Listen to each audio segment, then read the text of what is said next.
พอนกพงศกรกับน้องอาอายสุดปังล่าสุดคิวงานของเดือนกันยายนหรือว่าเดือนเก้าคิวงานเข้ารัวๆแบบบ่หยุดยั้งสุดปังทั้งพ่อทั้งลูกสบายดี FC แฟนคลับทุกท่านกันแล้วกันเด้อพี่น้องป้องปายทั้งชาวลาวชาวไทยเนาะFC แฟนคลับของเสียงวิหกนกพงศกร FC แฟนคลับของน้องอาอายสกุลนพรมาพบมาพ้อกันคลิปนี้ทานผู้ชมคือตอนนี้นี่เจเบาลาวอยู่ทั้งหลวงพระบางพี่เด้อเดินทางตั้งแต่ตอนสายๆบ่ายๆหาก็มาฮอดหลวงพระบางเนาะเพราะว่าติดภารกิจอ่าฮีบด่วน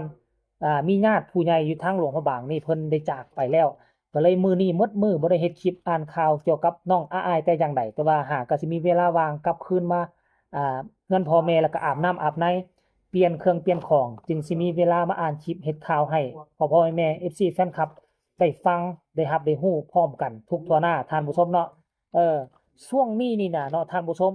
ช่วงเดือน8เดือนสิงหาที่ผ่านมานี่คิวงานของน้องอาอายก็เกือบครึ่งเดือนเลยครึ่งเดือนแล้วก็บ่คิดบ่ฝันว่า เดือนกันยาเดือนหน้าที่จะมาถึงนี้จะมีคิวงานอีกตืมแล้วพวกเจ้าฮู้บ่ว่าคิวงานในเดือนหน้านี่บางคิวงานนี่เป็นสถานที่เก่าเป็นสถานที่เดิม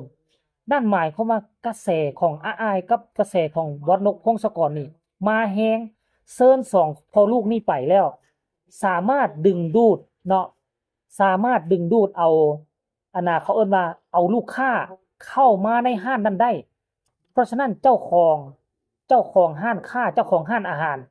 ในเมื่อเอิ้นอาอายกับพ่อจ๋ามาแล้วเฮ็ดให้ลูกค้ามาหลายเฮ็ดให้ห้านเขาเจ้าปังเขาเจ้าก็เลยจ้างอีกเป็นครั้งที่2ครั้งแรกก็คือเดือน8นี่แหละเดือนสิงหานี่แหละครั้งที่2นั่นก็มีมาอีกแล้วท่านผู้ชมช่วงกลางๆเดือน9นี่นะล่าสุดนี่ทั้งเพจหลักของเสียงวิหกเมื่อประมาณ10ชั่วโมงเขาจะออกมาเคลื่อนไหวออกมาเคลื่อนไหวออกมาโพสต์เคลื่อนไหว แจ้งข่าวเปล่าประกาศให้กับ FC แฟนคลับได้รับได้ฮู้เนาะบอกว่าคิวงานมินิคอนเสิร์ตพงศกรแบนด์ว่าซั่นเด้เดือนกันยา2569ใกล้บอนใดให้ไปบอนหั่นอย่าลืมไปให้กำลังใจอาอายกับพอนกพงศกรเด้อว่าซั่นเนาะแล้วคิวงานนี่เริ่มแต่วันที่เท่าใดทุกคนนี่ทั้งเพจหลักของเสียงวิหกออกมาโพสต์แล้วนี่โพสต์เคลื่อนไหวแล้ว เริ่มกลางเดือนก็คือว่าวันที่17นี่อยู่ที่ห้านแพ้วพราวหมูกระทะเนาะแพ้วพราวหมูกระทะนี่เดือนสิงหาที่ผ่านมานี่ก็แตกอาญะ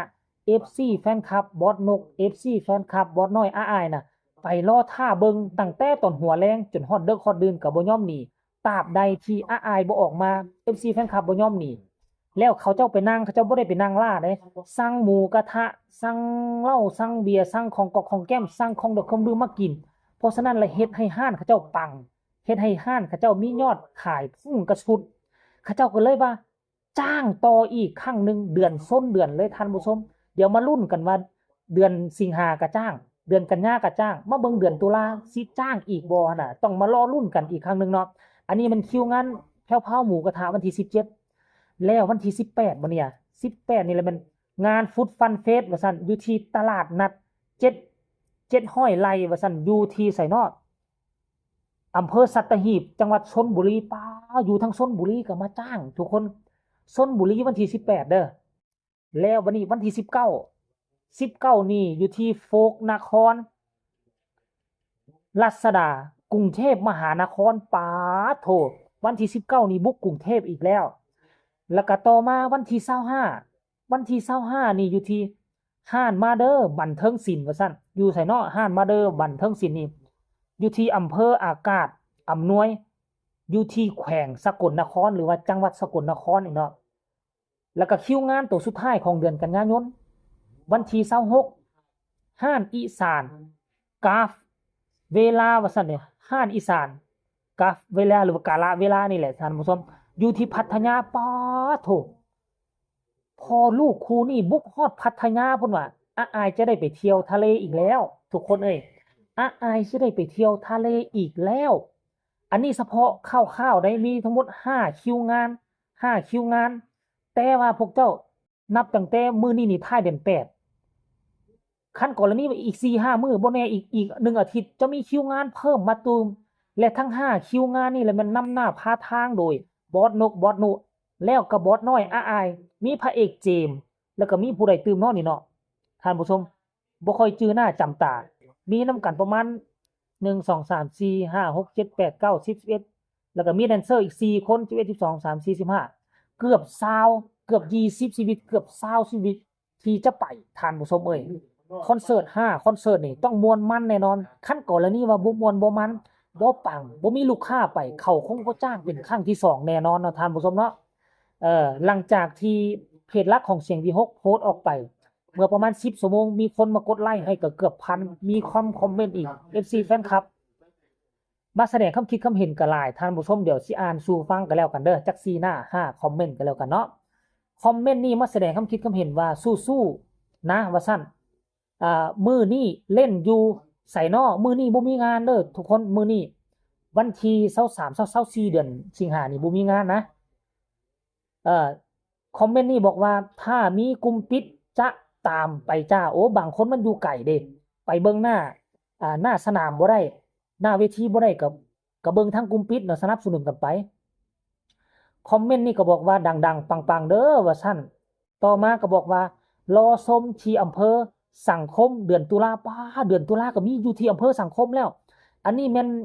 พงศกรแบรนด์ได้ทุกคนพงศกรแบรนด์บ่แม่นแบรนด์ของวงใหญ่เด้ช่วงปิดฤดูกาลได้นี่น่ะ